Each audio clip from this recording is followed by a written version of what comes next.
함께 기도하시겠습니다.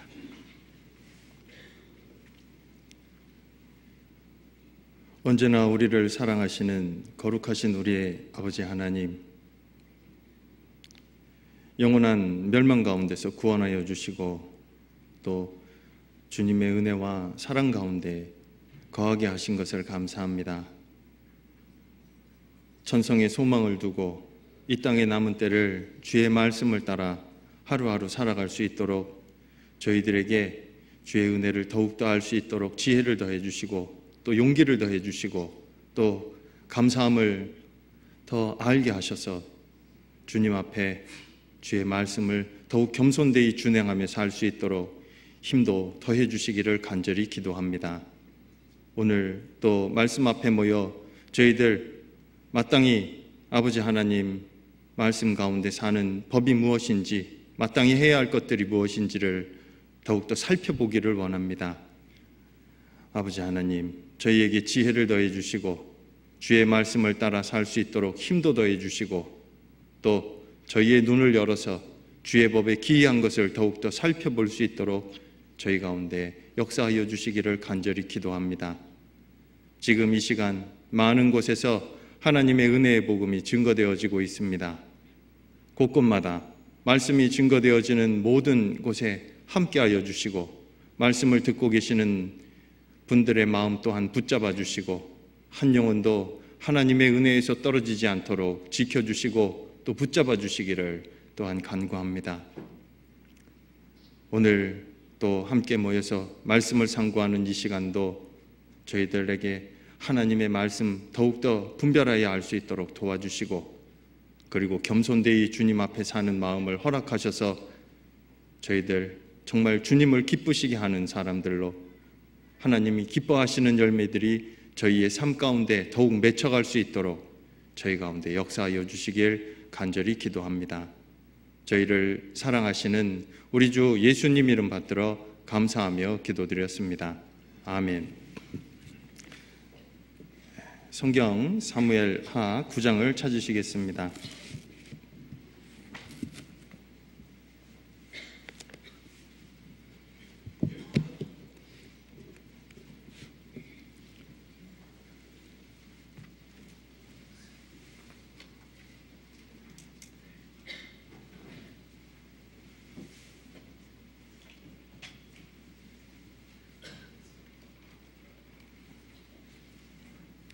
성경 사무엘하 9장 1절부터 제가 먼저 읽어 올리겠습니다.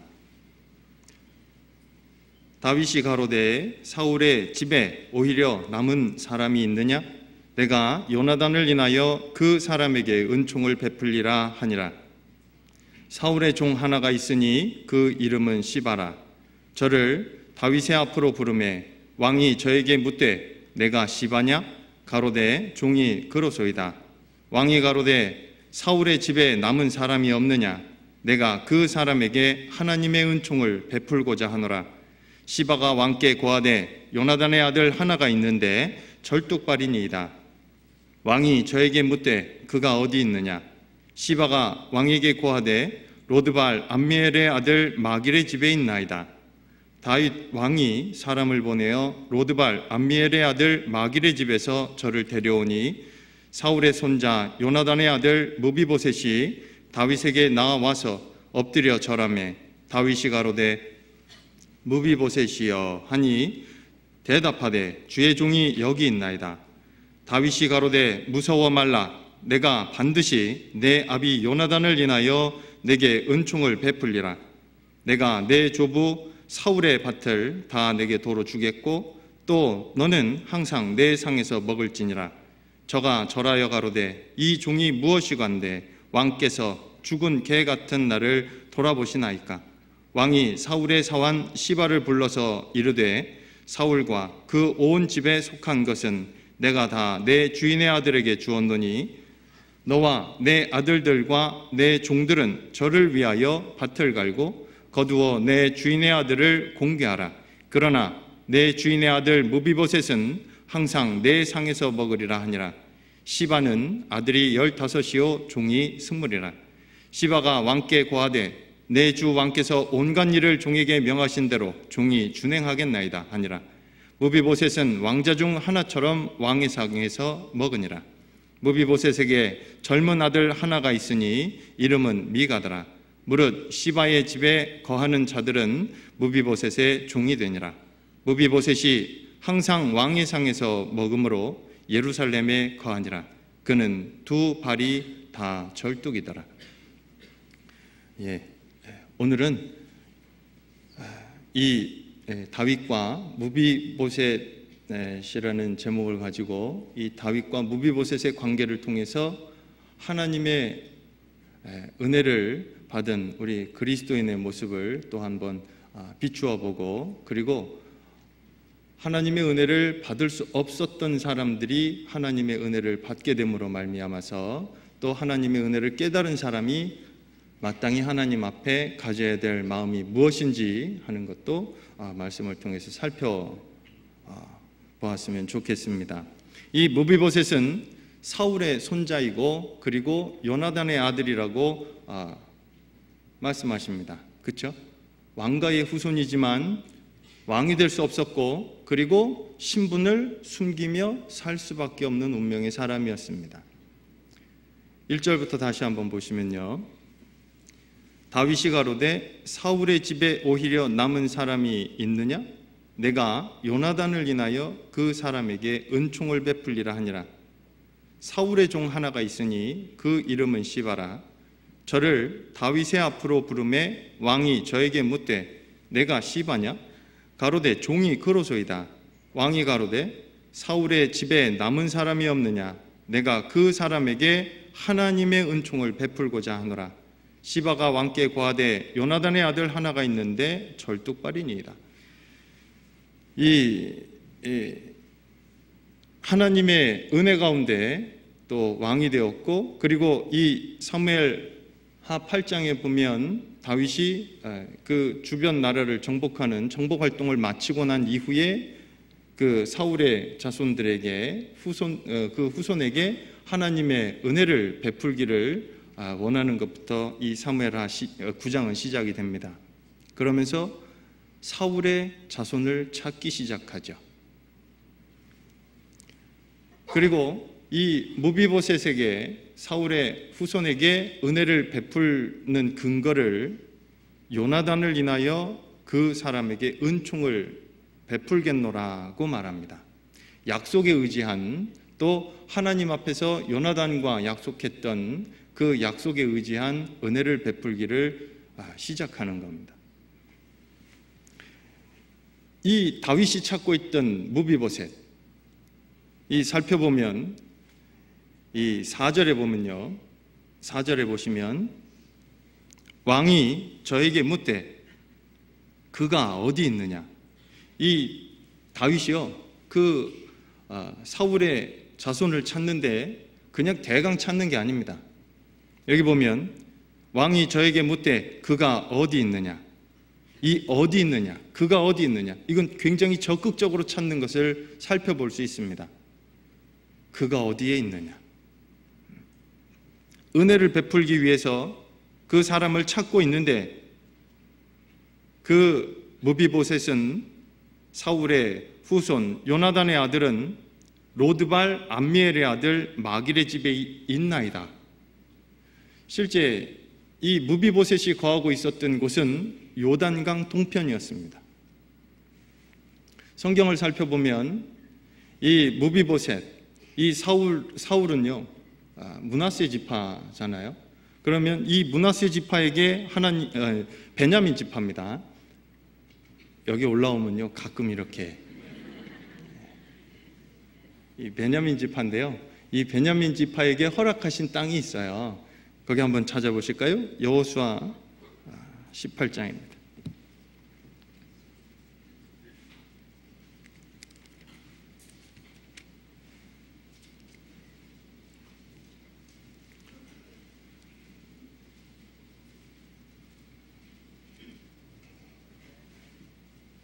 여호수아 18장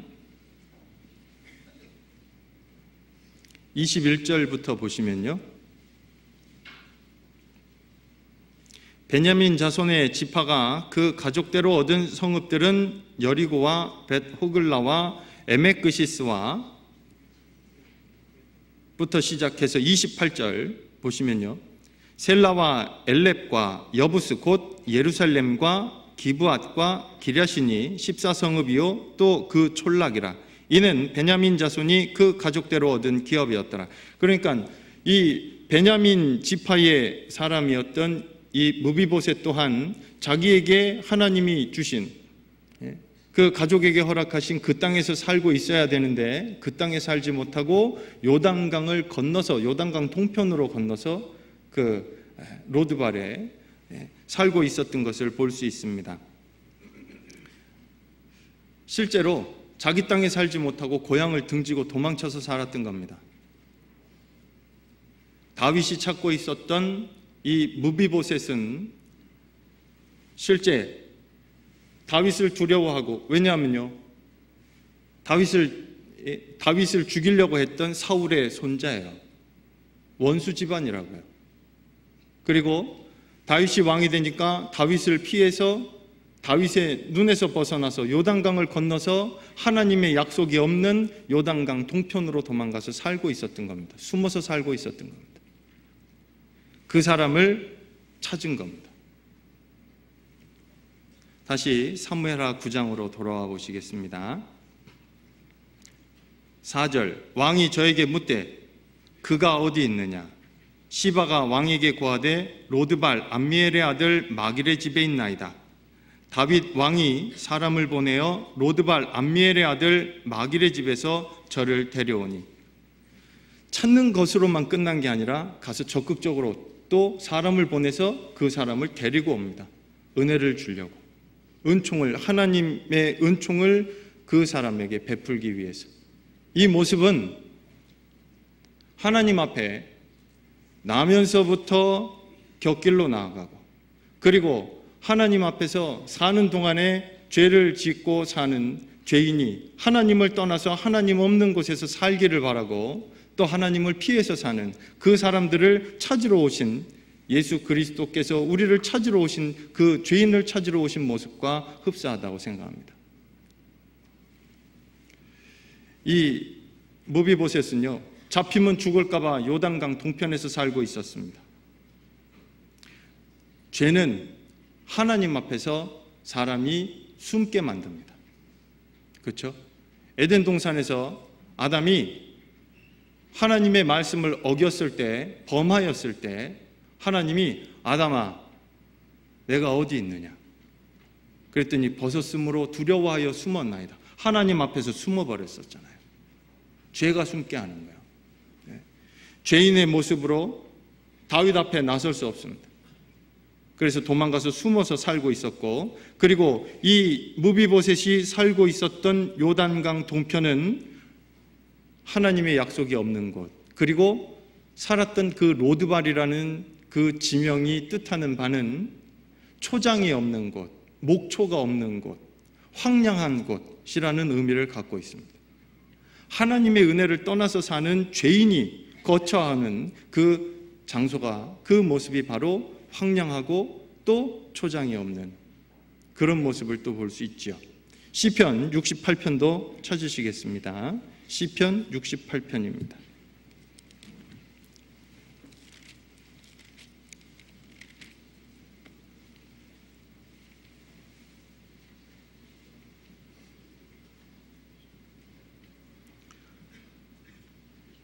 시편 68편 6절 말씀 보시면요, 하나님은 고독한 자로 가속 중에 처하게 하시며 수금된 자를 이끌어내사 형통케 하시느니라. 오직 거역하는 자의 거처는 메마른 땅이로다.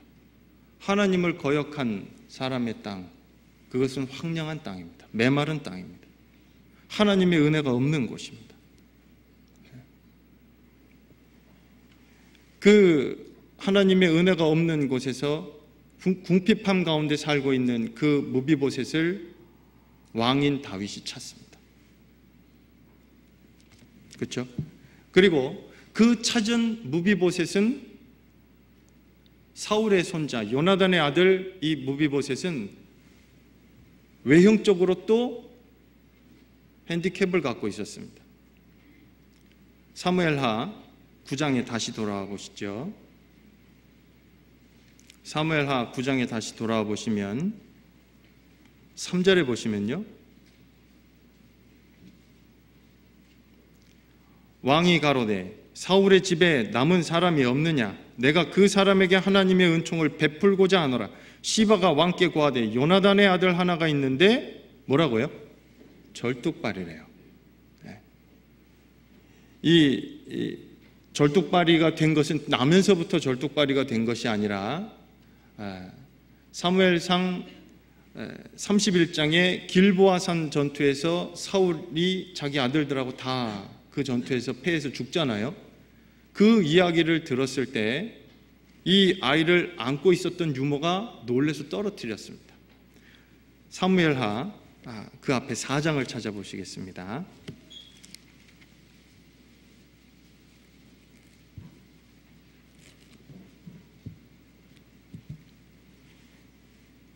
사무엘하 4장 4절에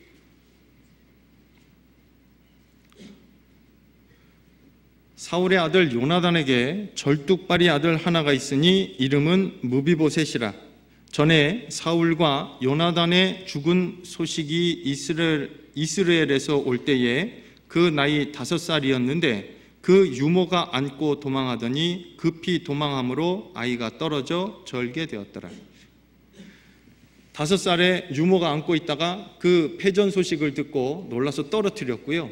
그리고 그 일로 인해서 이 무비보셋은 절뚝발이가 되어버렸습니다. 그리고 아까 우리 찾았던 사무엘하 9장 13절에 보시면 13절 끝에는 그는 두 발이 다 절뚝이더라.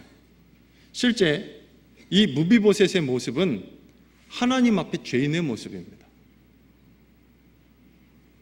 태어나면서부터 다윗과는 원수입니다. 우리는 태어나면서부터 하나님과 원수였습니다.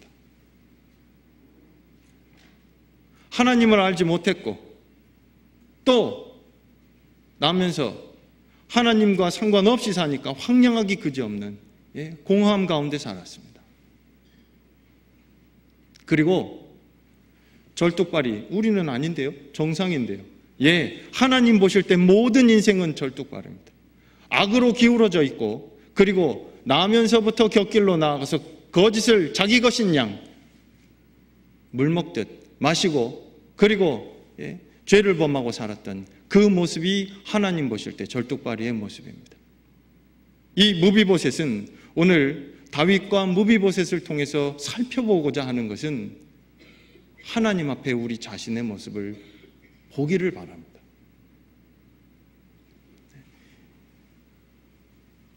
원래는 하나님 앞에 온전할 수도 없고 하나님을 위해서 무기력할 수밖에 없었던 우리 인생을 하나님이 먼저 찾으시고 부르셨습니다. 그리고 하나님의 은혜를 입혀주셨고 그리고 그 은혜 가운데 살게 하셨습니다.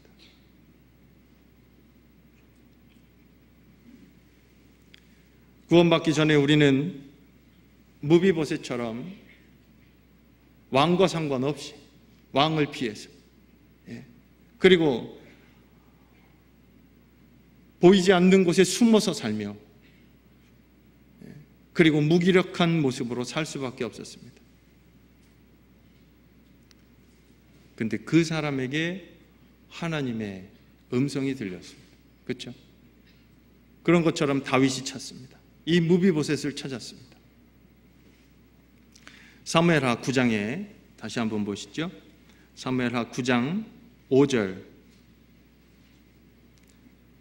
다윗 왕이 사람을 보내어 로드발 암미엘의 아들 마길의 집에서 저를 데려오니 사울의 손자 요나단의 아들 무비보셋이 다윗에게 나와서 엎드려 절하매 다윗이 가로되 무비보셋이여 하니 대답하되 주의 종이 여기 있나이다. 자, 무비보셋을 부르는 이 다윗, 이 모습을 통해서 하나님이 죄인을 부르시는 그 사랑의 모습을 볼 수 있습니다. 나를 부르신 그 하나님의 사랑을 여기서 또 발견할 수 있지 않겠나 싶습니다. 다윗 왕이 사람을 보내어서 로드발에서 그 사람을 데리고 옵니다. 그런데 한번 생각해 보시죠. 사람을 보냈어요. 그 왕이 찾는다고 기별을 했습니다. 그리고 오면 그 왕이 다윗이 베푸는 은혜를 입고 살 수 있는데, 근데 만일 나 잡히면 죽을까 봐 도망가 버렸으면 어떻게 됐을까요? 그 뒤에 나오는 무비보셋에게 허락되어진 은혜는 하나도 누릴 수 없는 상태가 되는 겁니다. 은혜 가운데로 들어갈 수 있는 유일한 통로가 있습니다. 그게 바로 믿음입니다.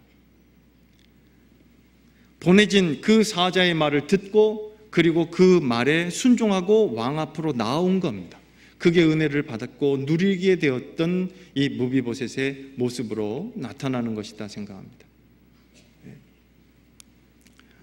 우리도요, 하나님의 은혜를 들은 적이 있었습니다. 상관없이 살았던 우리들에게 하나님의 말씀을 들려주셨습니다.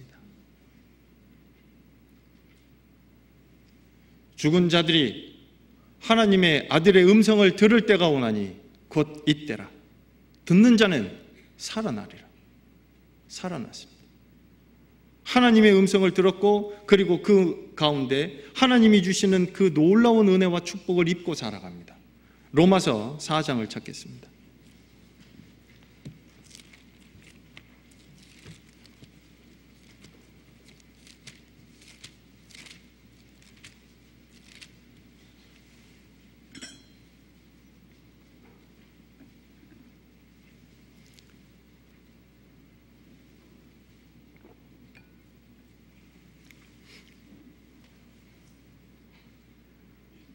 로마서 4장 16절 보시면요, 그러므로 후사가 되는 이것이 은혜에 속하기 위하여 믿음으로 되었나니 이는 그 약속을 그 모든 후손에게 굳게 하려 하심이라. 율법에 속한 자에게뿐 아니라 아브라함의 믿음에 속한 자에게도니 아브라함은 하나님 앞에서 우리 모든 사람의 조상이라. 그러므로 후사가 되는 이것이 은혜에 속하기 위하여 믿음으로 되나니. 이 다윗이 허락한, 다윗이 지금 베푸는 은혜에 들어가는 그 유일한 길이 믿음이었던 겁니다. 우리도 마찬가지입니다. 예수 그리스도로 말미암아서 하나님이 우리에게 베풀어 주신 놀라운 은혜를 입게 되었습니다. 믿음으로 말미암아 받게 되어진 겁니다. 믿음으로 누리게 된 겁니다. 그렇죠?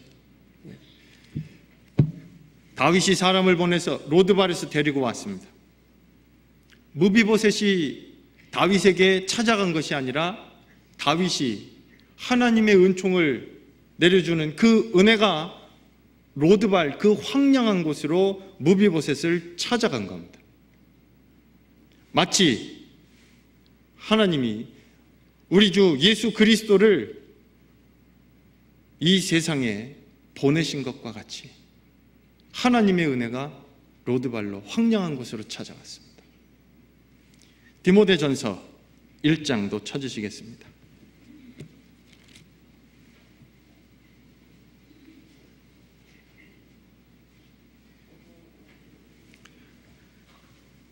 디모데전서 1장 15절 말씀은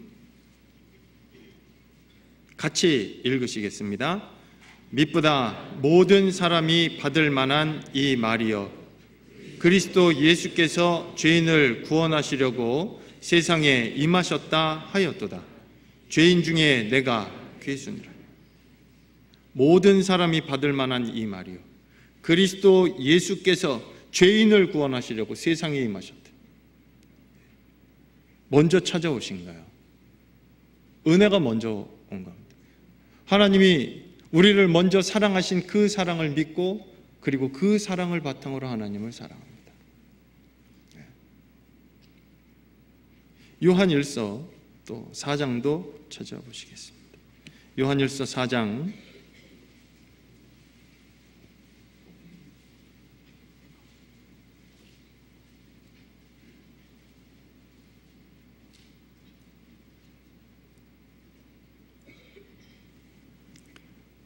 요한일서 4장 10절 말씀 또 함께 읽으시겠습니다. 사랑은 여기 있으니 우리가 하나님을 사랑한 것이 아니요 오직 하나님이 우리를 사랑하사 우리 죄를 위하여 화목제로 그 아들을 보내셨음이니라. 우리가 먼저 사랑한 것이 아닙니다. 먼저 하나님을 찾은 게 아닙니다. 이 은혜, 은총이라고 하는 것은 사전적인 의미를 찾아보면 절대적인 능력을 갖고 있는 절대자가 그 받을 수 없는 조건을 갖추지 못한 사람들에게 베풀어주는 사랑이다라고 되어 있습니다. 우리는 하나님의 사랑을 받을 만한 자격도 없었던 사람들입니다. 근데 우리들에게 영원히 멸망받을 수밖에 없는 이 사람에게 하나님의 은혜와 사랑을 먼저 베풀어 주셨고 그리고 그 가운데 살게 하셨습니다. 이건 참으로 놀라운 사랑이 아닐 수 없습니다. 먼저 베풀어 주신 겁니다. 그 은혜를 입게 된 사람이 했던 첫 번째 모습, 무비보셋을 로드발 암미엘의 그곳에서 불러왔습니다. 예? 마길의 집에서 불러온 이 무비보셋이 다윗 앞에 와서 첫 번째 했던 행동, 다시 한번 사무엘하 9장으로 돌아가 보시겠습니다. 사무엘하 9장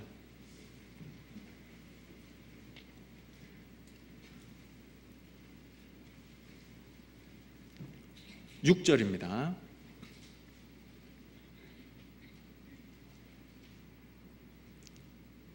사울의 손자 요나단의 아들 무비보셋이 다윗에게 나와서 엎드려 절하매 다윗이 가로되 무비보셋이여 하니 대답하되 주의 종이 여기 있나이다. 주의 종이 여기 있나이다. 이 말은 어떤 처분도 감수하겠습니다. 왜냐하면 죽여도 할 말이 없는 겁니다.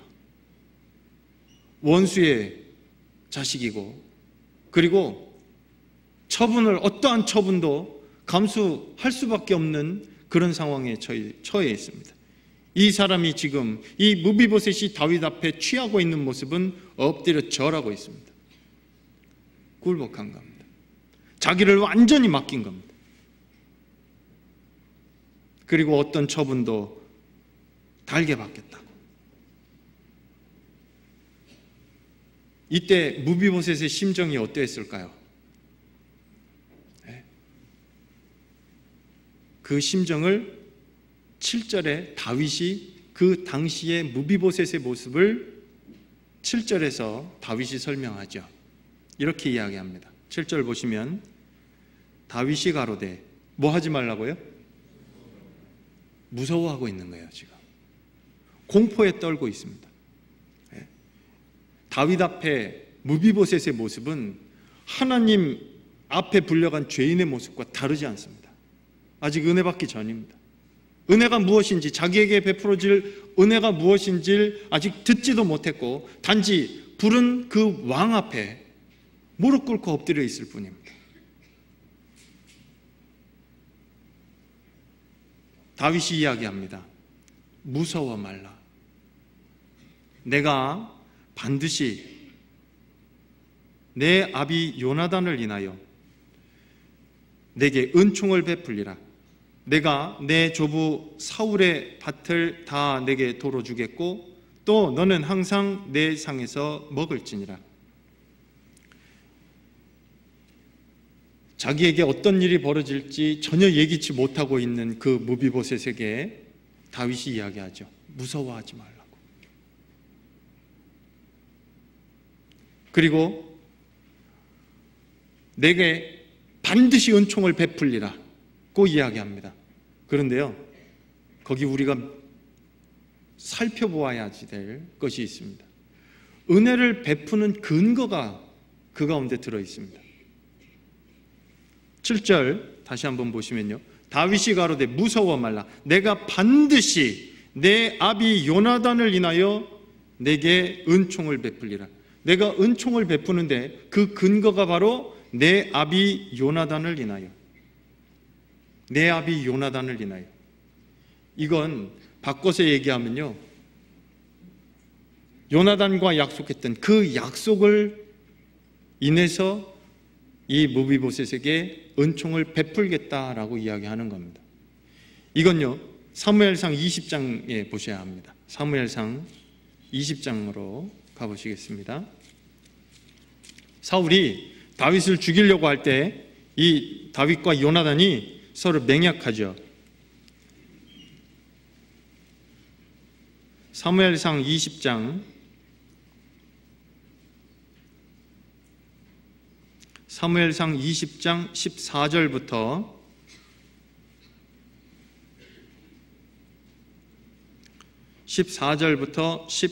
15절까지 말씀을 같이 읽으시겠습니다. 너는 나의 사는 날 동안에 여호와의 인자를 내게 베풀어서 나로 죽지 않게 할 뿐 아니라 여호와께서 너 다윗의 대적들을 지면에서 다 끊어버리신 때에도 너는 내 인자를 내 집에서 영영히 끊어버리지 말라 하고, 이에 요나단이 다윗의 집과 언약하기를 여호와께서는 다윗의 대적들을 치실지어다 하니라. 이 다윗과 요나단이요, 언약을 맺어요. 나 사는 날 동안에 여호와의 인자를 내게 베풀어서 나로 죽지 않게 할 뿐 아니라 여호와께서 너 다윗의 대적들을 지면에서 다 끊어버리신 때에도 너는 내 인자를 내 집에서 영영히 끊어버리지 말라고, 그 인자를 끊지 말라고 약속했던, 하나님 앞에 약속했던 이 약속을 인해서 이 다윗이 그 요나단의 아들에게 은혜를 베푸는 것을 볼 수 있습니다.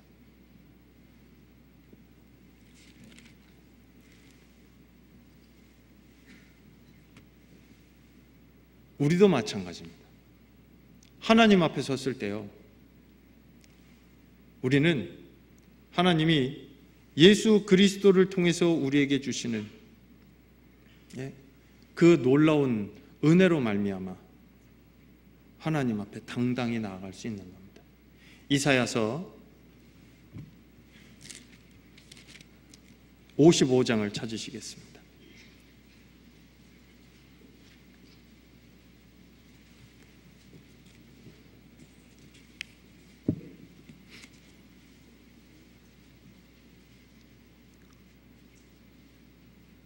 이사야서 55장 3절,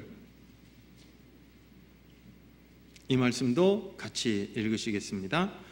너희는 귀를 기울이고 내게 나와 들으라. 그리하면 너희 영혼이 살리라. 내가 너희에게 영원한 언약을 세우리니 곧 다윗에게 허락한 확실한 은혜니라.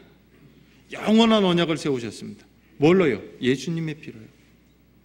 하나님 앞에 죄인이 의롭다함을 받을 수 있는 유일한 길은 예수 그리스도의 보혈이 아니고선 있을 수 없는 일입니다. 예수 그리스도의 보혈로 말미암아 하나님이 우리에게 영원한 언약을 세우셨습니다.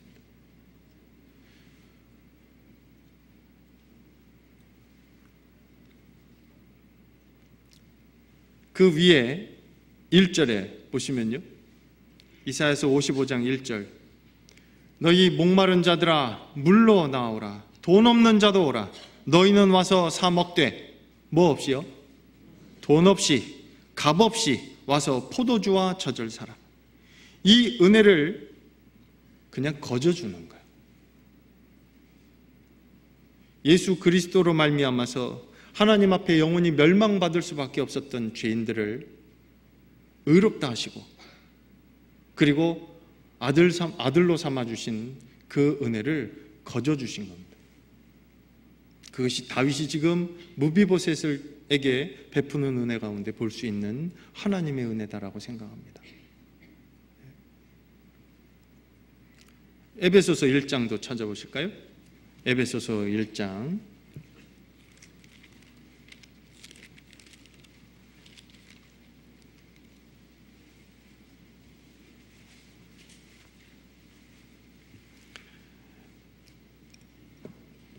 에베소서 1장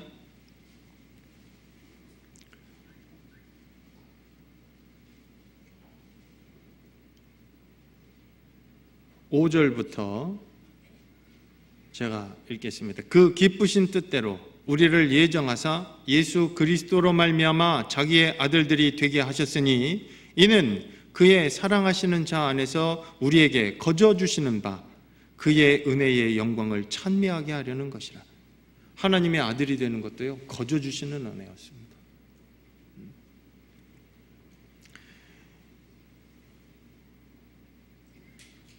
하나님 앞에 서는 날,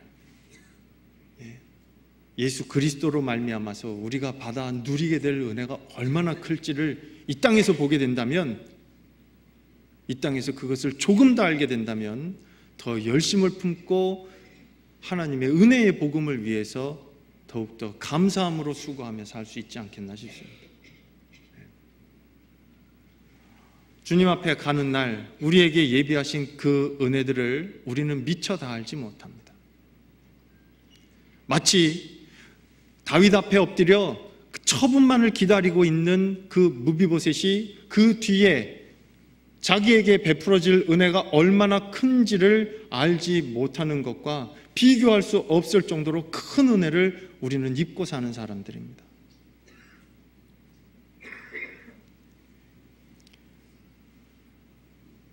사무엘하 9장에 다시 돌아가 보실까요? 어떤 은혜를 받게 되었는가?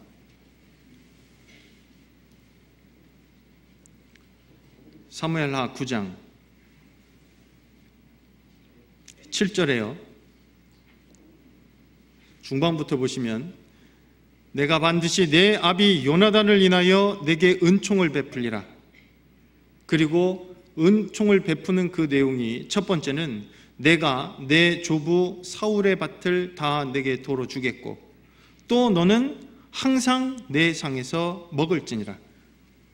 항상 내 상에서 먹을지니라. 그 사울의 밭을 다시 다 돌려주고요. 그리고 또 하나, 왕의 상에서 먹는 그런 은혜를 베풀겠답니다. 그걸 11절에는 뭐라고 얘기하냐 하면 11절 사무엘하 9장 11절에 보시겠습니다. 시바가 왕께 고하되 내 주 왕께서 온갖 일을 종에게 명하신 대로 종이 준행하겠나이다 하니라. 무비보셋은 왕자 중 하나처럼 왕의 상에서 먹으니라.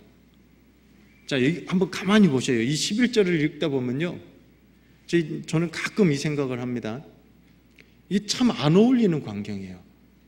이 11장을 그림으로 표현했을 때 거기에 다윗이 무비보셋에게 베푼 은혜, 그 아비 요나단과 언약으로 말미암아 무비보셋에게 베풀어준 그 은혜를 빼어버리면 이건 이상한 광경이 되는 겁니다.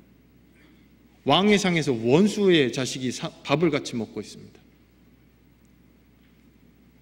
거기 은혜가 포함이 되면 이것은 참으로 감사한 일이고 또 참으로 은혜로운 그림이 될 수 있는데요. 은혜로운 장면이 될 텐데 은혜가 빠지면 이해가 안 되는 그림입니다. 우리도 마찬가지입니다. 이 무비보셋은 왕자로서 명예만을 회복시켜 준 것뿐만이 아니라 그의 합당한 대우까지도 받습니다. 우리는 어떻습니까? 영원히 하나님 없는 곳으로 갈 수밖에 없었던, 멸망 가운데로 들어갈 수밖에 없었던 죄인이 예수 그리스도를 믿음으로 말미암아 영접하는 자, 곧 그 이름을 믿는 자들에게 하나님의 아들이 되는, 자녀가 되는 권세를 주셨다고 말씀하십니다. 예수 그리스도로 말미암아서 하나님의 자녀가 되는 권세를 받은 사람들입니다. 그렇죠?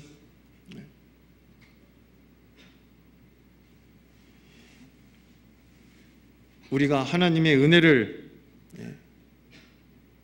이 값없이 주시는 은혜를 우리가 볼 땐 그냥 값없이 받은 것이지만 하나님 편에서는 엄청난 대가를 치르신 은혜입니다. 아들의 피가 들어갔습니다. 피값 주고 사셨습니다. 요한계시록 20장도 찾아보실까요?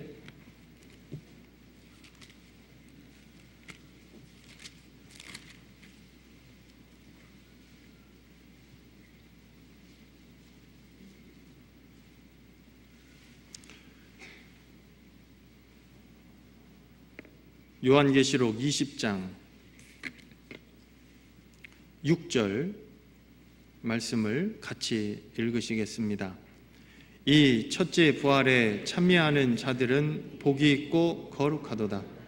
둘째 사망이 그들을 다스리는 권세가 없고 도리어 그들이 하나님과 그리스도의 제사장이 되어 천년 동안 그리스도로 더불어 왕노릇하리라. 이 무비보셋은요, 왕의 상에 같이 동참해서 같이 앉아서 식사를 할 수 있는 은혜는 받았습니다. 왕자처럼 대우는 받았습니다. 그러나 왕이 되지는 못합니다. 근데 우리는 어떠한가요? 영원히 멸망받을 수밖에 없었던 하나님과 원수였던 사람들이 예수 그리스도로 말미암아서 이제 그리스도 안에서 왕노릇합니다. 더 큰 은혜를 받은 사람들입니다.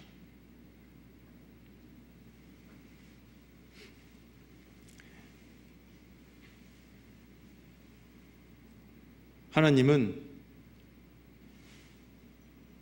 영원히 멸망받을 수밖에 없었던 죄인들에게 예수 그리스도로 말미암아서 값없이 주시는 그 놀라운 은혜로 말미암아 하나님의 자녀로 삼아주셨고, 그리고 하나님의 나라를, 그 기업을 이어받을 후사로, 상속자로 삼아주셨습니다.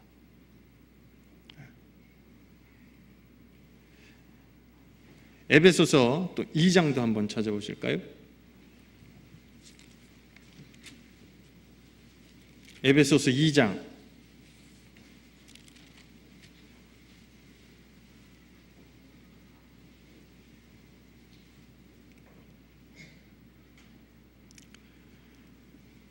3절부터 제가 읽겠습니다. 전에는 우리도 다 그 가운데서 우리 육체의 욕심을 따라 지내며 육체와 마음에 원하는 것을 하여 다른 이들과 같이 본질상 뭐였다고요? 이게 누구예요? 본질상 진노의 자녀, 구원받기 전에 우리의 모습이었습니다. 그런 줄도 모르고 살았습니다. 그런데 이제는요, 4절에 긍휼에 풍성하신 하나님이 우리를 사랑하신 그 큰 사랑을 인하여 허물로 죽은 우리를 그리스도와 함께 살리셨고 너희가 은혜로 구원을 얻은 것이라. 죄를 용서해 주시고 죄를 영원히 사해 주신 것으로 끝난 것이 아니라, 그리고 6절 7절 말씀을 같이 읽으시겠습니다. 또 함께 일으키사 그리스도 예수 안에서 함께 하늘에 앉히시니 이는 그리스도 예수 안에서 우리에게 자비하심으로써 그 은혜의 지극히 풍성함을 오는 여러 세대에 나타내려 하심이니라. 은혜로 구원받은, 죄사함 받은 것으로 끝나는 게 아니라, 그 큰 사랑으로 인해서 죄사함 받는 것으로 끝나는 것이 아니라, 이젠 그리스도 안에서, 예수 안에서 함께 하늘에 앉히십니다. 영광 가운데 앉히시는 거예요. 아들로서 대우하십니다. 네.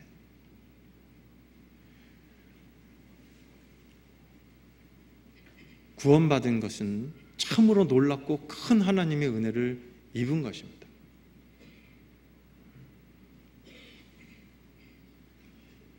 이 다윗 앞에 무비보셋이 지금 놀라운 이야기를 듣고 있어요. 당장 저 사람의 목을 치거라 해도 꼼짝없이 죽을 수밖에 없는 사람에게 웬걸요? 그 재산 다 돌려주겠다 하시고, 그리고 또 왕의 상에 앉아서 왕자처럼 대우하시겠답니다. 그리고 또 하나 놀라운 사실이 그 뒤에 이어서 나옵니다. 사무엘하 9장으로 다시 돌아가 보시죠. 사무엘하 9장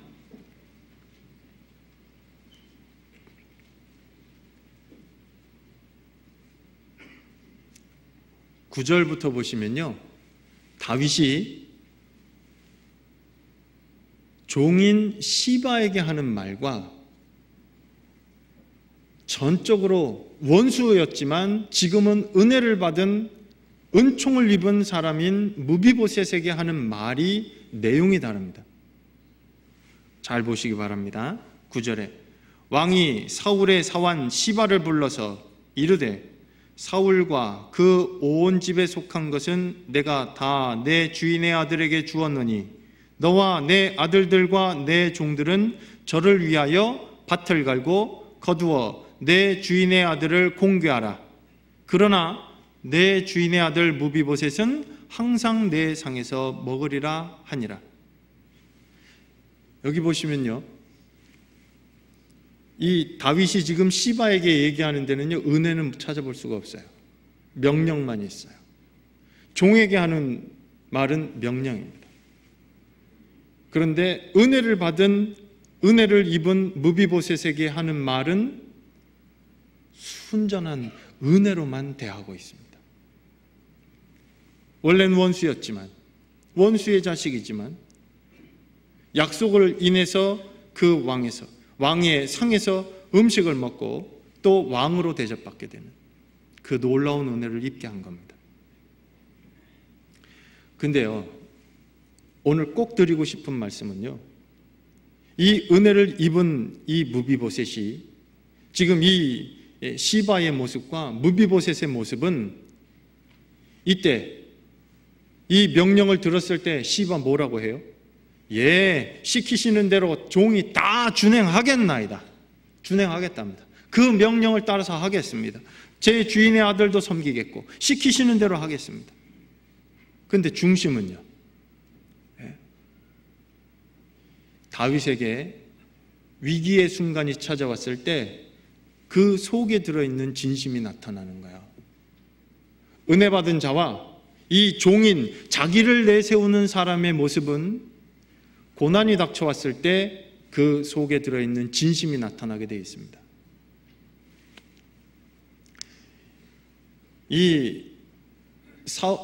다윗이 그 뒤에 보면 자기 아들 압살롬이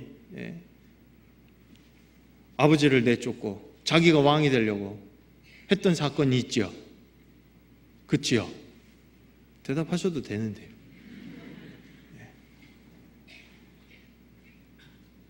자기 아버지를 내쫓고 왕이 되려고 난을 일으켰어요. 그때 이 다윗이 이제 압살롬의 반역으로 인해서 쫓겨서 밤에 한밤중에 도망갑니다. 한번 찾아보실까요? 그 뒤에 사무엘하 15장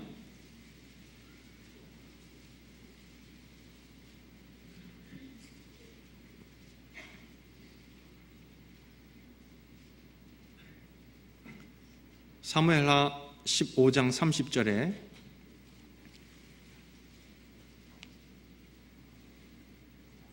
얼마나 급하게 도망가는지 사무엘하 15장 30절 제가 읽겠습니다. 다윗이 감람산 길로 올라갈 때에 머리를 가리우고 맨발로 울며 행하고 저와 함께 가는 백성들도 각각 그 머리를 가리우고 울며 올라가니라. 너무 급하게 쫓겨가서요, 맨발로 도망가고, 왕인데요, 아주 절체절명의 위기를 맞았던 거예요. 아주 급박하게 도망갔던 그때 이 위기를 맞고 있는 다윗에게 시바가 갑자기 앞에 등장을 합니다. 그 밑에 16장 1절에 16장 1절 보시면요, 다윗이 마루턱을 조금 지나니 무비보셋의 사환 시바가 안장 지운 두 나귀에 떡 200과 건포도 100송이와 여름실과 100과 포도주 한 가죽 부대를 싣고 다윗을 맞는지라. 왕이 시바에게 이르되 내가 무슨 뜻으로 이것을 가져왔느뇨? 시바가 가로되 나귀는 왕의 권속들로 타게 하고 떡과 실과는 소년들로 먹게 하고 포도주는 들에서 곤비한 자들로 마시게 하려 함이니이다. 왕이 가로되 내 주인의 아들이 어디 있느뇨? 시바가 왕께 고하되 예루살렘에 있는데 저가 말하기를 이스라엘 족속이 오늘 내 아비의 나라를 내게 돌리리라 하나이다. 왕이 시바더러 이르되 무비보셋에게 있는 것이 다 내 것이니라. 시바가 가로되 내가 절하나이다. 내 주 왕이여 나로 왕의 앞에서 은혜를 입게 하옵소서 하니라. 여기 보면 이 아주 긴박하게 도망가고 있는, 머리도 다 풀어 흐트러지고 맨발로 막 도망가고 있는 이 다윗 앞에 갑자기 시바가 먹을 것도 그리고 나귀도 갖고 와서 지금 도움을 주고 있습니다. 얼마나 고마웠을까요? 근데 이때 물어보죠. 내 주인의 아들이 어디 있느냐? 그 은혜 받은 자는 어디 있느냐? 그때 종은 자기의 진심을 나타내요. 실제 이스라엘 족속이 내 아비의 나라를 내게 돌리리라 하나이다. 이건 모함입니다. 그렇죠? 무비보셋을 다시 왕으로 세우고 그럴 일이 없었는데 그럴 일이 있다고 모함하고 자기의 주인을 깎아내리고 자기를 드러냅니다. 자기를 내세우는 겁니다. 그래서 결국 다윗에게 자기 주인의 재산을 다 받게 되는 그런 일이 있는데 주인의 이 왕의 위기를요 자기의 사욕을 챙기는 것으로 사용을 했던 거예요. 이 진위는 그 뒤에 다윗이 다시 예루살렘으로 돌아왔을 때 판가름이 났어요. 그 뒤에 사무엘하 19장도 살펴보시겠습니다. 다윗이 돌아오고 난 다음에 예루살렘으로 돌아왔을 때 무비보셋이 이제 그 앞에 등장합니다. 왕을 맞으러 나옵니다. 25절 사무엘하 19장 25절에 예루살렘에 와서 왕을 맞을 때에 왕이 저에게 물어가로되 무비보셋이여 내가 어찌하여 나와 함께 가지 아니하였더뇨? 대답하되 내 주 왕이여 왕의 종 나는 절뚝발이이므로 내 나귀의 안장을 지워 타고 왕과 함께 가려 하였더니 나의 종이 나를 속이고 종 나를 내 주 왕께 참소하였나이다. 내 주 왕께서는 하나님의 사자와 같으시니 왕의 처분대로 하옵소서. 내 아비의 온 집이 내 주 왕 앞에서는 다만 죽을 사람이 되지 아니하였었나이까. 그러나 종을 왕의 상에서 음식 먹는 자 가운데 두셨사오니 내게 오히려 무슨 오름이 있어서 다시 왕께 부르짖을 수 있사오리까. 실제 예루살렘에 다윗이 되돌아오는 그날 무비보셋은 그 돌아오는 왕을 맞이하러 나갔습니다. 그때 이야기하죠. 실제는 그 나귀를 준비하고 먹을 것을 준비하고 했던 건 제가 했던 거예요. 종에게 시켜서. 그리고 저는 절뚝발이잖아요. 그러니까 절뚝발이이므로 내 나귀의 안장을 지워 타고 왕과 함께 가려고 했는데 26절에 나의 종이 나를 속이고, 이 나를 속이고라는 말에 고의적으로 속이고라는 의미가 들어있는 단어입니다. 고의적으로 속인 겁니다. 그리고 왕 앞에 가서 참소했습니다. 그리고 있지도 않은 말로 주인을 모함하는 일을 했던 겁니다. 그걸 지금 이야기합니다. 오해가 풀어졌죠? 근데 이제 그 뒤에가 문제예요. 비록 오해는 했지만 다윗은 아까 사무엘하 16장에 시바가 감람산에서 만났을 때요, 시바에게 자기 주인의 재산을 다시 다 돌려주고 무비보셋의 재산을 다 시바에게 주었잖아요. 그러면 잘못되어진 판단으로 인해서 되었던 결과였으니까 다시 회복시켜야 되잖아요. 근데 그 뒤에 이상한 얘기를 해요.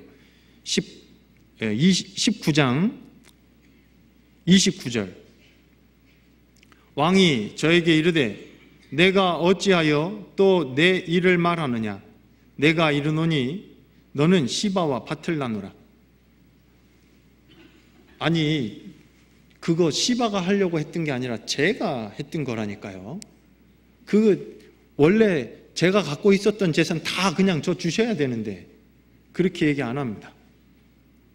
이게요, 자기를 내세우는 사람과 은혜 받은 사람의 차이입니다. 보세요. 30절 같이 읽겠습니다. 무비보셋이 왕께 고하되 내 주 왕께서 평안히 궁에 돌아오시게 되었으니 저로 그 전부를 차지하게 하옵소서 하니라. 자, 진실이 밝혀졌어요. 근데 왕은 잘못되어진 판단으로 자기의 재산을 종에게 이미 준 상태입니다. 근데 돌아와서 그것이 오해였다는 것이 밝혀졌으면 원상복구 시켜줘야 될 텐데, 근데 반으로 나누래요. 그 불합리한 명령에, 불합리한 판단에 이의를 제기하지 않습니다. 왜요? 이게 은혜 받은 자와 종의 차이입니다. 무비보셋은요, 온통 관심이 자기에게 되돌려준 할아버지 사울의 전 재산과 그 땅에 있어요? 아닙니다. 무비보셋의 마음은 오로지 누구에게 가 있는 거예요? 30절 다시 한번 보시죠. 무비보셋이 왕께 고하되 내 주 왕께서 평안히 궁에 돌아오시게 되었으니 저로 그 전부를 차지하게 하옵소서. 재물 상관없습니다. 그거 필요 없습니다. 제 관심은 오로지 왕께 있나이다. 다윗 왕이 평안하시면 됐습니다. 그게 은혜 받은 자의 모습입니다.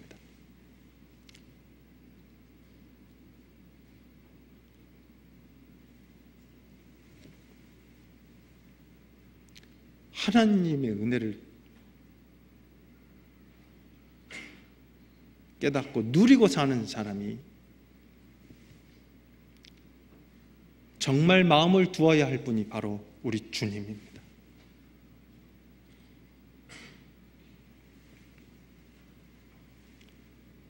하나님의 은혜를 받는 사람은, 하나님은 교만한 자를 낮추시고 겸손한 자에게 은혜를 베푸시느니라 고 말씀하십니다.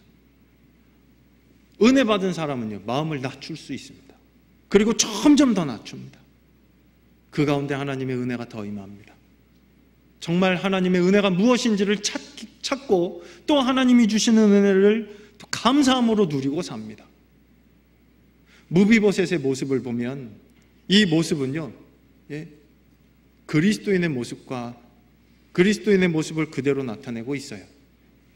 안 읽고 지나가서 그런데 그 위에 24절에 이 다윗이 압살롬의 난 때, 압살롬이 반란을 일으켰을 때 왕궁을 떠나고 난 이후에 그 다윗을 기다리는 마음을 어떻게 표현했느냐 하면 24절 같이 읽으시겠습니다. 사울의 손자 무비보셋이 내려와서 왕을 맞으니 저는 왕이 떠난 날부터 평안히 돌아오는 날까지 그 발을 맵시내지 아니하며 그 수염을 깎지 아니하며 옷을 빨지 아니하였더라. 이건 바꿔서 얘기하면 왕이 지금 고난 중에 있어요. 어렵고 곤란한 지경에 처해 있습니다. 거기 동참하는 겁니다. 왜요? 받은 은혜가 크거든요. 근데 그 기회를 타서 자기를 드러내는 종은 어땠는데요? 자기 재산 늘리느라고 거기 혈안이 되어 있습니다. 중심이 다릅니다. 진심이 다른 겁니다. 우리는 어떠한 사람입니까? 하나님의 은혜를 이야기하고 있고 또 간증할 때마다, 기도할 때마다 하나님의 은혜를 이야기하고 있습니다. 내 마음은 어디로 향해 있습니까? 정말 바라보아야 할 건 주님의 역사하심입니다. 영원히 멸망받을 수밖에 없었고 영원히 하나님 없이 살 수밖에 없었던 무가치한 사람을 불러주셨고 또 이 사람을 위해서 큰 사랑을 베풀어 주셨습니다. 그 사랑이, 그 은혜가 점점 크게 느껴지고 크게 알아갈 때 우리 마음은 오로지 주님께로만 향해 있을 수 있다고 생각합니다. 로마서 8장 찾으시겠습니다.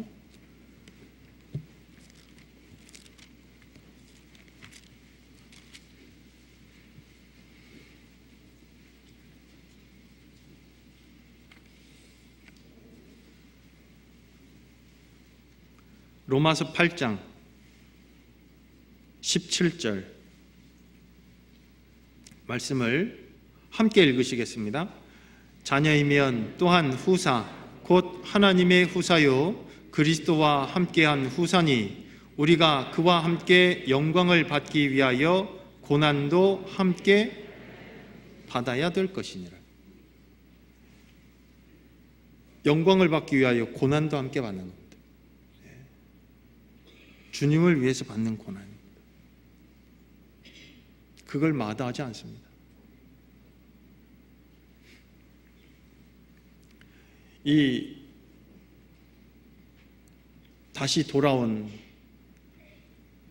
다윗 앞에 무비보셋이 자기의 중심을 이야기하는 그 마음을 살펴볼 때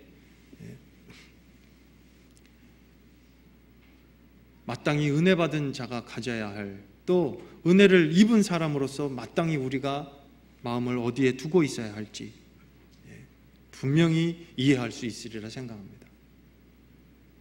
다시 한번 생각해 보시죠. 다윗이 떠나서 왕궁은요 압살롬이 차지해 버렸습니다. 자기를 궁정으로, 왕궁으로 불러올리고 왕의 식탁에서 음식을 먹게 한 그 왕이 지금 도망가고 없습니다. 근데 그 자리에서 기다리고 있습니다. 왕이 돌아올 날을 기다리며 발도 맵시내지 않고 그 고난에 동참하는 마음으로 기다리고 있습니다. 수염도 깎지 않고 옷도 빨지 않고, 그리고 언제 돌아올지 모르지만 그 돌아올 날을 기다리고 있습니다. 그 마음은 오로지 다윗에게로만 가 있는 겁니다. 그렇죠? 이렇게 기다리게 할 수 있었던 이 무비보셋이 돌아올 다윗을 기다리고 있을 수 있었던 이유가 뭘까요? 그게 바로 은혜입니다. 히브리서 13장에 마음은 은혜로서 굳게 함이 아름답다라고 말씀하셨습니다. 우리 마음도 마찬가지입니다. 주님 다시 오실 날을 바라보고 기다리고 있습니다. 그 날을 기다리고 또 기다리는 가운데 우리 마음을 오로지 주님께로만 향하고 있을 수 있는 것은 하나님이 우리에게 베풀어 주신 은혜를 점점 더 알아갈 때 우리 마음을 굳게 붙잡고 그리고 오로지 주님만을 기다리며 살 수 있으리라 생각합니다. 이사야서 26장입니다.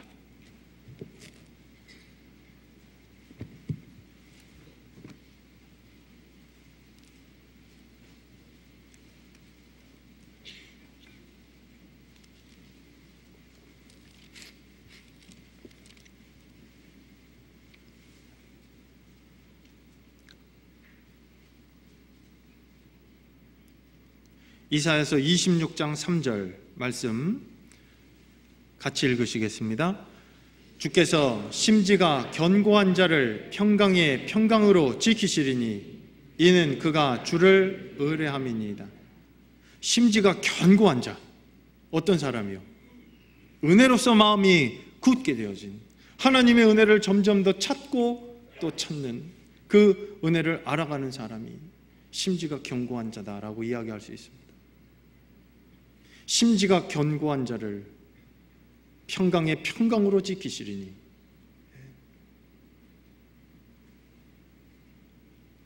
진정 은혜 받은 자의 모습은 고난 가운데 나타나요. 어려운 일이 있을 때 무엇을 의지하는지 또 어디로 향해 있는지 살펴보면 그 중심을 볼 수 있으리라 생각합니다.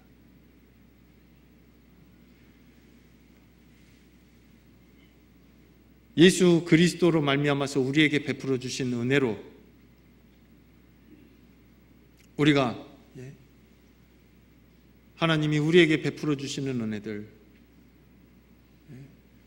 더욱더 찾고 그리고 또 바라며 이 땅에 남은 때를 산다고 생각합니다. 그게 신앙생활의 모습이다라고 생각합니다.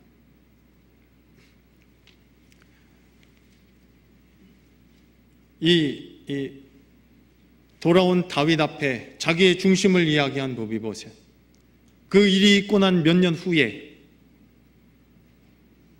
사울 가문에는 또 위기의 순간이 찾아왔어요.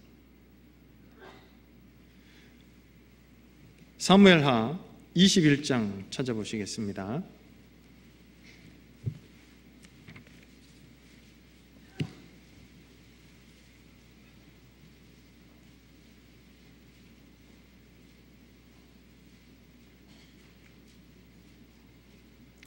사무엘하 21장 1절부터 보시면요,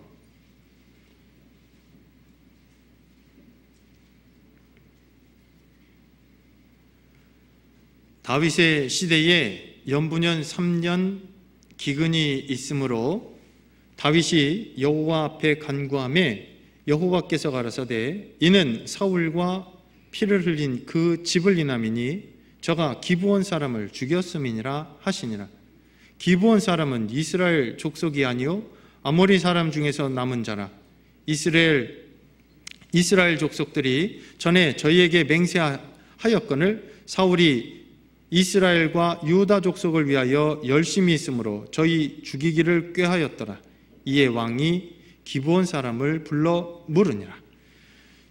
사울이 이 기브온 사람을 죽였던 일이 있었던 겁니다. 근데 그 일로 말미암아 다윗 시대에 3년 동안 기근이 있는데 이 일을 어떻게 하면 해결을 할까? 하나님 앞에 여쭈었더니 그 사울이 기브온 사람들 죽였던 일로 인한 기근이라고 하나님이 말씀하신 거예요. 이 일을 어떻게 처리할까 물어보니까 4절에 보시겠습니다. 기브온 사람이 대답하되 사울과 그 집과 우리 사이의 일은 은금에 있지 아니하오나 이스라엘 가운데서 사람을 죽이는 일은 우리에게 있지 아니하니이다. 왕이 가로되 너희의 말하는 대로 시행하리라. 저희가 왕께 고하되 우리를 학살하였고 또 우리를 멸하여 이스라엘 경내에 머물지 못하게 하려고 모해한 사람의 자손 7을 내어주소서. 여호와의 빼신 사울의 고을 기브아에서 우리가 저희를 여호와 앞에서 목매어 달겠나이다. 왕이 가로되 내가 내어주리라 하니라. 기브온 사람들이요, 이 기근을 이제 끝내려니까 그 일을 사울의 가문이 기브온 사람들을 사울이 죽였던 일을 끝내려니까요, 기브온 거민들이 사울의 자손들 7을 내어달라고 그들을 사울의 고향에서 그들을 목매어서 기브아에서 저희를 목매어서 이 일을 끝내겠노라고. 그때 이제 내어주는 7을 한번 살펴보셔요. 7절입니다. 그러나 다윗과 사울의 아들 요나단 사이에 서로 여호와를 가리켜 맹세한 것이 있으므로 왕이 사울의 손자 요나단의 아들 무비보셋은 어떻게 했다고요? 안 내어줬어요. 아꼈어요. 보호하는 거예요. 하나님이 은혜 받은 자, 이 은혜 받은 자를 끝까지 보호하실 거예요. 그리고 8절에 이에 아야의 딸 리스바에게서 난 자 곧 사울의 두 아들 알모니와 무비보셋과, 이 같은 사람 아닙니다. 이 무비보셋과 사울의 딸 메랍에게서 난 자 곧 무홀라 사람 바실레의 아들 아드리엘의 5 아들을 잡고 이 7을 내어준 거예요. 그때 사울의 가문에서 또 7을 빼어서 죽게 할 때 다윗은 이 무비보셋을 또 아꼈다라고 말씀하십니다. 보호받는 거야. 기브온 거민의 복수에서도 하나님이 그 약속으로 인해서 이 무비보셋을 또 아낍니다. 자, 이제 좀 정리하겠습니다. 오늘 꼭 말씀드리고 싶었던 건요, 이 무비보셋 외형적으로 보면 실제 원수의 집안에서 태어났고, 그리고 다윗을 멀리 피해서, 왕을 멀리 피해서 황량한 곳에 숨어 살았고, 그리고 신체적으로는 절뚝발이었어요. 이 모습은 하나님 앞에 아담 안에서 태어나서 나면서부터 곁길로 나아가서 거짓을 말하고 죄를 물마신 같이 하면서 하나님의 원수로 살았던 우리의 모습과도 동일합니다. 그 사람을 약속에 의해서 무비보셋을 불러온 것처럼 예수 그리스도의 보혈, 그 영원한 언약으로 말미암아서 우리를 불러주셨고, 그리고 하나님의 아들로, 자녀로 삼아주셨습니다.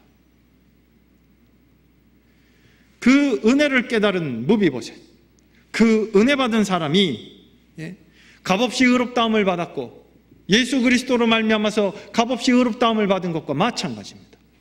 그렇죠? 그 은혜 받은 사람이 이제 그 은혜를 누리면서 삽니다. 그걸 보답하면서 사는 거예요. 감사하면서. 그게 신앙생활의 모습 아니겠습니까? 근데 가만히 한번 생각해 보시자고요. 구원받은 것도 은혜예요. 그렇죠? 그리고 구원받고 나서 지금 살아있는 이 순간도 하나님의 은혜로 살아있는 겁니다. 은혜 가운데 사는 겁니다. 그리고 하나님의 은혜 가운데 살다가 그 은혜의 실체 가운데로 들어가게 될 겁니다.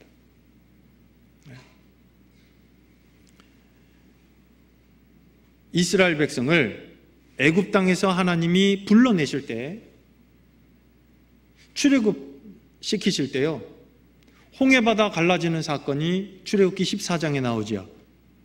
그리고 출애굽기 15장에는 홍해바다를 가르시고 이스라엘 사람들을 구원하신 하나님의 은혜를 노래하면서 출애굽기 15장이 시작하는데, 그 가운데 하나님이 이스라엘을 인도하신 것도 또한 은혜다라고 말씀하셔요.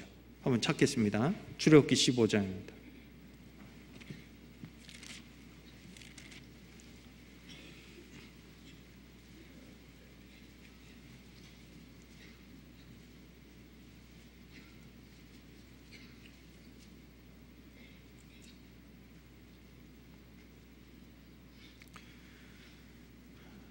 출애굽기 15장 13절 말씀을 같이 읽으시겠습니다. 주께서 그 구속하신 백성을 은혜로 인도하시되 주의 힘으로 그들을 주의 성결한 처소에 들어가게 하시나이다. 주께서 그 구속하신 백성을 뭘로 인도하셨다고요? 은혜로 인도하셨어요. 애굽 땅에서 그들을 데리고 나오신 것도 은혜였고, 그리고 하나님이 그들에게 주시기로 약속하신 그 땅, 그 약속의 땅, 그들에게 허락하신 그 땅으로 데리고 들어가시는 그 모든 여정도 하나님의 은혜 가운데 있었던 겁니다. 지금 우리는 어떻습니까? 영원한 멸망에 처해 있었던 우리 각 사람이 하나님의 은혜의 복음을 들었고, 그리고 하나님의 부르심에 응답한 그날, 하나님의 아들 예수 그리스도로 말미암아 우리에게 부어주신 그 놀라운 사랑을 믿게 되어진 그날부터 시작해서 우리는 은혜로 시작된 새로운 삶을 살고 있습니다. 은혜로 시작된 새로운 삶, 그것이 그리스도인의 삶입니다. 근데 가만히 생각해 보면요, 광야에서 이스라엘 백성들 부족한 게 있었어요? 없었잖아요. 40년 동안 신명기 4장에 보면 그들이 광야에서 40년 동안 사는데 부족한 거 없었다고 돼 있잖아요. 옷도 헤어지지 않았고 발도 부르지도 않았고, 그 가운데 하나님이 함께 하셨기 때문에. 그렇죠? 근데 그들은 40년 동안 입에 뭐 달고 살았다고요? 불평하고 원망하고 무엇도 없고.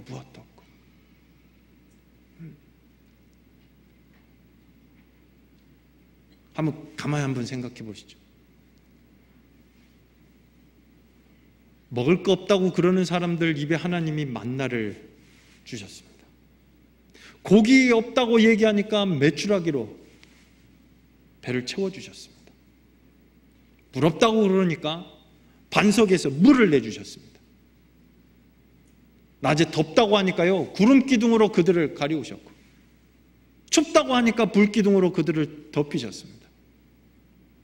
하나님의 보호하심과 하나님의 인도하심이 있음에도 불구하고 그걸 보고 있고 그 현장에서 40년을 그 말씀을, 그 은혜를 따라서 그 은혜 속에서 살면서도 끝끝내 하나님의 은혜를 모르는 채 살아요. 그게 교만이에요.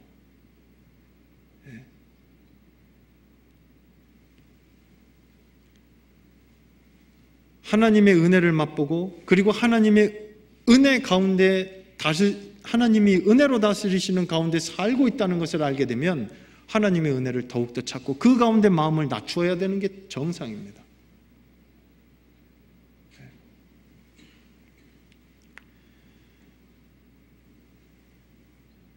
광야에 40년 동안만 그들에게 은혜를 베푸신 게 아닙니다. 지금 우리는 어떻습니까? 우리에게도 천성에 이를 때까지 우리에게 필요한 것들을 하나님은 매일매일 은혜로 더해 주십니다. 베드로전서 5장입니다.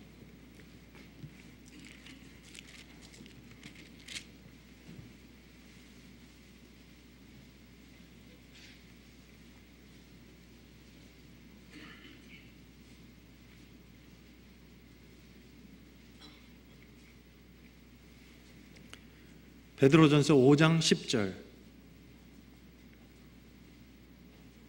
말씀을 같이 읽으시겠습니다. 모든 은혜의 하나님 곧 그리스도 안에서 너희를 부르사 자기의 영원한 영광에 들어가게 하시니가 잠깐 고난을 받은 너희를 친히 온전케 하시며 굳게 하시며 강하게 하시며 털을 견고케 하시리라. 고난은 통과케 하시지만요, 그 가운데서도 이 고난은 통과케 하시면서 온전케 하시고 굳게 하시고 강하게 하시고 털을 견고케 하시는 은혜도 더 따라 더해 주시는 겁니다. 모든 은혜의 하나님 곧 그리스도 안에서 너희를 부르사 자기의 영원한 영광에 들어가게 하시니가.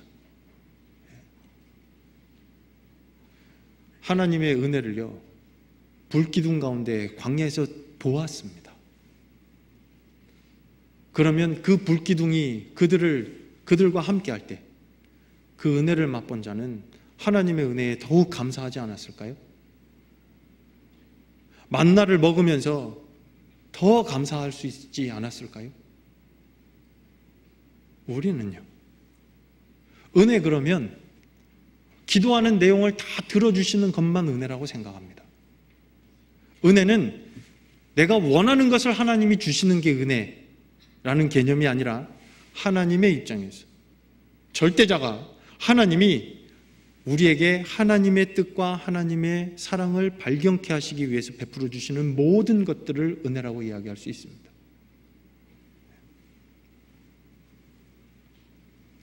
이 정말 조심해야 할 것은 하나님의 은혜를 받아 누리고 살면서